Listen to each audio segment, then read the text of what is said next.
जम्मू कश्मीर केंद्र शासित प्रदेश के आगामी बजट को लेकर भारतीय जनता पार्टी जम्मू कश्मीर द्वारा आज पार्टी मुख्यालय त्रिकुटा नगर जम्मू में एक महत्वपूर्ण प्रेस कॉन्फ्रेंस आयोजित की गई।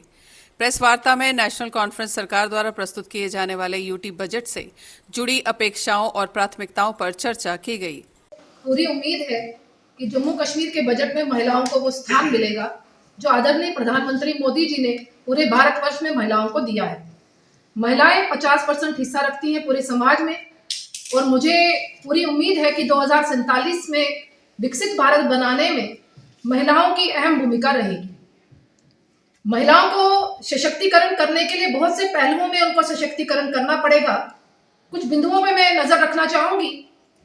सबसे पहले हम महिलाओं को सशक्तिकरण करने के लिए उनको आर्थिक सशक्तिकरण करना बहुत जरूरी है। मोदी जी ने बात रखी थी सेल्फ हेल्प ग्रुप्स की। मैं उम्मीद करती हूँ मुख्यमंत्री जी से कि वो सेल्फ हेल्प ग्रुप को विदाउट इंटरेस्ट लोन प्रोवाइड करने का जो एक संकल्प है वो महिलाओं को देंगे ताकि महिलाएं बढ़ चढ़कर सेल्फ हेल्प ग्रुप में काम कर पाएं।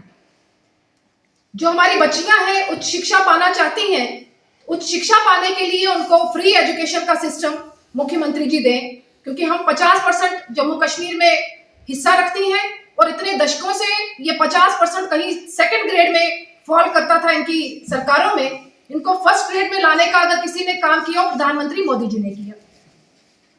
जो प्रतियोगी परीक्षाएं हैं उसमें फ्री कोचिंग हमारी बच्चियों को दी जाए, ऐसा हमें पूरी उम्मीद है अपने मुख्यमंत्री जी से। जो खेलों में क्यों देखने को मिला, जो ग्राउंड में हम देखते हैं कि बच्चियां बहुत सक्षम हैं खेलों में, मगर उनको ना ही प्रोत्साहन मिलता है सरकार की तरफ से, ना ही कोई स्कॉलरशिप मिलती है, जिसके कारण बच्चियां पीछे रह जाती हैं, वो आगे नहीं जा पाती। खेलों को बढ़ाने के लिए बच्चियों को भी उतना ही बराबरी का दर्जा दिया जाए, ये पूरी उम्मीद है। दूसरा, जो सशक्तिकरण करने के लिए महिलाओं के लिए, क्योंकि महिलाएं स्वस्थ होंगी तो महिलाएं कुछ कर पाएंगी, तो महिलाओं के लिए मुफ्त बीमा योजना, ये महिलाओं के लिए मुफ्त स्वास्थ्य बीमा योजना सरकार की तरफ से घोषित की जाए ताकि महिलाएं जो है स्वस्थ रहें। दूसरी, महिलाओं को जो देखने को मिल रहा है कि महिलाएं तनाव में, दबाव में, चाहे वो कामकाजी क्षेत्र में हो चाहे वो परिवार में हो, वहां पे तनाव में रहती हैं, जिसके लिए मैं मुख्यमंत्री जी से कहूंगी कुछ ऐसे काउंसलिंग सेंटर्स खोले जाएं सरकार की तरफ से, जहां महिलाएं अपनी बात रख सकें, उनका निवारण हो सके और एक महफूज एटमॉस्फेयर में ऐसे काउंसलिंग सेंटर्स को खोला जाए। हर जिले में महिला के सेल्फ हेल्प डेस्क हों, जहां पे वहां पर उनको मदद मिल सके। महिलाओं को कहीं पुलिस स्टेशन, कहीं वुमेन सेल, ऐसी जगहों पर ना जाना पड़े, जहां पे उनको एक काउंसलिंग मिले और मदद भी मिल जाए कि महिलाएं अपने निपटारे कर सके, जो उनकी चिंताएं हैं उनका निवारण वहां पर हो सके। तीसरा, सामाजिक सुरक्षा, कामकाजी महिलाओं के लिए क्रेच की बात हुई थी कि वहां पर क्रेच खोले जाएंगे, मगर मुझे नहीं दिखे, ग्राउंड में कहीं भी नहीं दिखा। अभी पिछले दिनों, पिछले साल, पिछले बजट में उन्होंने अनाउंस किया था कि वो जो शादी करने के लिए बच्चियां होंगी जिनके पास राशि नहीं होगी, 50,000 से बढ़ाकर 75,000 की थी इन्होंने, मगर ग्राउंड में वो कहीं नहीं दिख रही। शिकायतें बच्चियों की लगातार ऐसी हैं कि हमें सिर्फ चक्कर लगाते जाते हैं डिपार्टमेंट के, मगर पैसा प्रोवाइड नहीं हो रहा। आप लोगों को याद होगा 1 अप्रैल 2025 को बस सेवा शुरू की गई थी, फ्री बस सर्विस, चाहे वो ई बसेस की थी चाहे एसआरटीसी बसेस की थी, मगर रियलिटी में वो कहीं भी नहीं दिख रही। महिलाएं सड़क पर खड़ी हैं, बस से उनको देखकर निकल जाती हैं, क्योंकि उनको पता है कि महिलाओं को मुफ्त में बिठाना है। सरकार शायद उनको पैसा प्रोवाइड नहीं कर रही। उसके लिए मुख्यमंत्री जी ने क्या रोड मैप तैयार किया है वो बताने की जरूरत है। एकल महिला आवास, जहां महिलाएं, चाहे वो विधवा महिलाएं हैं चाहे वो तलाकशुदा महिलाएं हैं, ऐसा कुछ आवास बनाने की उनकी योजना हो जहां महिलाएं खुद को महफूज समझें।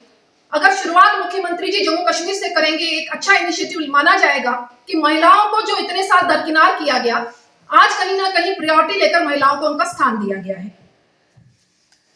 पिछले बजट में इन्होंने कहा था कि महिलाओं को कृषि, पोषण, बगीचों के प्रशिक्षण और आर्थिक सहायता की बात की थी पिछले बजट में, मगर कहीं पे भी पिछले बजट का ग्राउंड में इंप्लीमेंटेशन नहीं दिख रहा, जो एक चिंताजनक विषय है। मुझसे पहले सुनील जी ने बड़े विस्तार से बजट के ऊपर आप सबके बीच बात रखी। मुझे पूरी उम्मीद है, क्योंकि महिला होने के नाते महिलाओं की बातों को यहाँ रखना मेरा दायित्व है, और पूरी उम्मीद है मुख्यमंत्री जी हमारी बात सुनेंगे और जो जो हम लोगों ने डिमांड्स की है और जो जो हम लोग अपेक्षा कर रहे हैं उनसे, वो कल के बजट में हम लोगों को देखने मिलेगी। उनके साथ पार्टी की प्रवक्ता श्रीमती रजनी सेठी, श्री जोरावर सिंह जम्वाल तथा एडवोकेट परिमोक्ष सेठी भी मौजूद रहे। प्रेस कॉन्फ्रेंस के दौरान भाजपा नेताओं ने सरकार से जनहित में ठोस कदम उठाने और बजट को सभी क्षेत्रों के संतुलित विकास पर केंद्रित करने की मांग की। हमेशा ही उम्मीद जगाता है लोगों के बीच में, खासकर जम्मू हिस्से के लोगों के बीच में, और हमेशा इंसाफ ही मिला है। हम ये उम्मीद करते हैं कि अब हालात कदरे बेहतर हैं पहले से। जम्मू में इंफ्रास्ट्रक्चरल डेवलपमेंट जो है वो तेजी से आगे बढ़ेगी और जम्मू हिस्से के साथ इंसाफ हो। पार्टी की तरफ से भी जब मुलाकात होगी आदरणीय गृह मंत्री जी के साथ, तो इस बात को रखा जाएगा कि जम्मू को भी संस्थान अगर वितरण होना है तो समान मिलने चाहिए। जम्मू के बच्चों को भी आगे बढ़ाना चाहिए। ये नहीं हो कि अगर खेल क्षेत्र में जो है सिलेक्शंस होती है टीम की, तो खाली कश्मीर के बच्चे ही सिलेक्ट हो जाते हैं और जम्मू के बच्चा कोई एक भी नहीं आता टीम में। सिलेक्शंस होती हैं तो सारे कश्मीर के बच्चे सिलेक्ट हो जाते हैं और जम्मू के बच्चे जो है सिलेक्शन में नहीं आते। अब इसका रीजन क्या हो सकता है? इसके बारे में हमारे को चिंता करने की जरूरत है। गृह मंत्री जी के साथ हम इस मुद्दे को भी उठाएंगे कि जम्मू के युवा हो या जम्मू की नारी हो, जम्मू के सीनियर सिटीजन्स हो, उनमें ये भाव होना चाहिए कि हम जम्मू के रहने वाले हैं तो हमारे साथ कोई बेइंसाफी नहीं कर सकता है, हमारे को भी इंसाफ मिलेगा।